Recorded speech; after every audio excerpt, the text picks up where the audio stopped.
Hi guys, it's that time. It's our Bible Teaching Snippet of the day. On our last teaching snippet, I talked to you about a very obscure writing called the Arco volume. I want to make sure I reiterate this so that no one misunderstands what I've taught you last time. I do not believe that everything in that book is authentic or accurate. In fact, reading it, I know that some of the stuff in it cannot be because it doesn't line up with the Bible. But there are some things in there that is authentic, or at least they got their facts straight because it does line up with the Bible and it lines up with other things documented and recorded by other historians, like Josephus being one of them. Now, what I used out of that book was the letter, supposedly, that King Herod wrote to Caesar defending himself. He wrote it to Caesar in Rome, defending himself for his actions of killing all the babies in the Bethlehem area.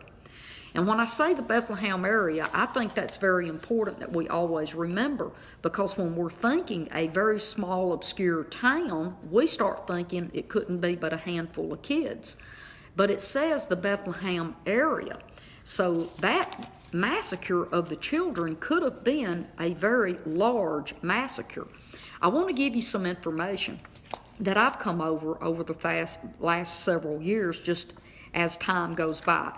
Here we go. I've got the martyrdom of Matthew. That's a document, and it records 3,000 babies being murdered. The Byzantine liturgy says 14,000. The Syrian liturgy records 64,000 babies. Either way, I believe that there was anywhere from 3,000 to 64,000 babies. I do know that there was babies killed because it's in the Bible. Okay, I want to say this. King Herod kills his son for treason 5 days before he dies, and then he dies on March 13th, 4 BC. Now, if Jesus was somewhere around 2 years old when he kills the babies, that means Jesus was born in either 6 or 7 BC, because Herod died in March of 4 BC. Now, when Herod dies, his ruling kingdom is split up between 3 of his sons and some of the other areas. But anyway, the reason I'm telling you this is because we find in Matthew chapter 2, verse 19, verse 13, where an angel in a dream tells Joseph to get up and run and flee and take the child to Egypt and stay there until I tell you to return, because Herod is starting to look and search for the child so he can kill him. Now, I'm going to tell you, I don't think that was just a one-time thing. I think that Herod killed the babies and continued to ponder whether or not he killed this newborn baby and whether he got this threat to his kingdom. So what we see is that Joseph leaves, and now dropping down, in 16 it records he kills these babies. But here we go.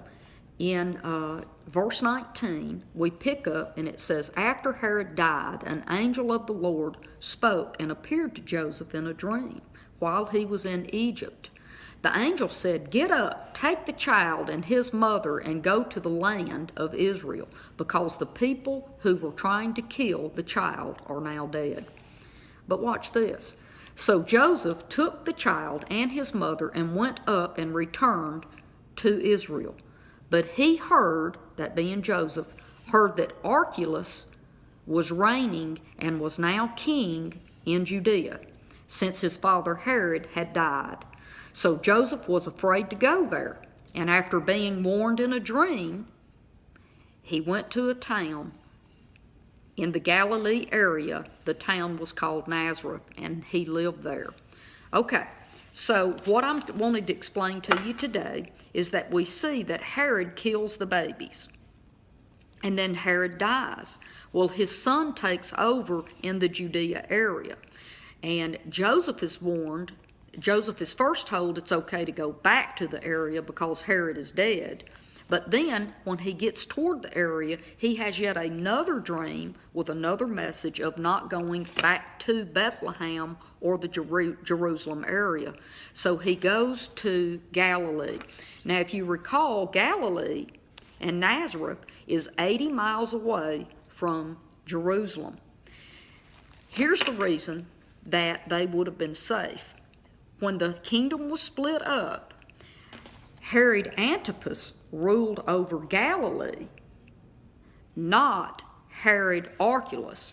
Herod Archelaus and Herod Antipas were enemies. Even though they were brothers, they were enemies. And there is no way that Antipas would have ever allowed Herod Archelaus, his brother, to come into his territory hunting or killing little babies. So I want to tell you this, and then I'm going to let you go for the day. Herod Archelaus, the one that took over in the Judea area there in Jerusalem and Bethlehem, was only in rulership for about 9 years. He was basically dethroned in 6 AD because everything that he did was a mess. And he was sent into exile by Caesar. He was removed and sent in exile to Vienna. And no one ever really heard from him again. So that's my teaching today, and I'll see you right here again on Facebook. Bye-bye.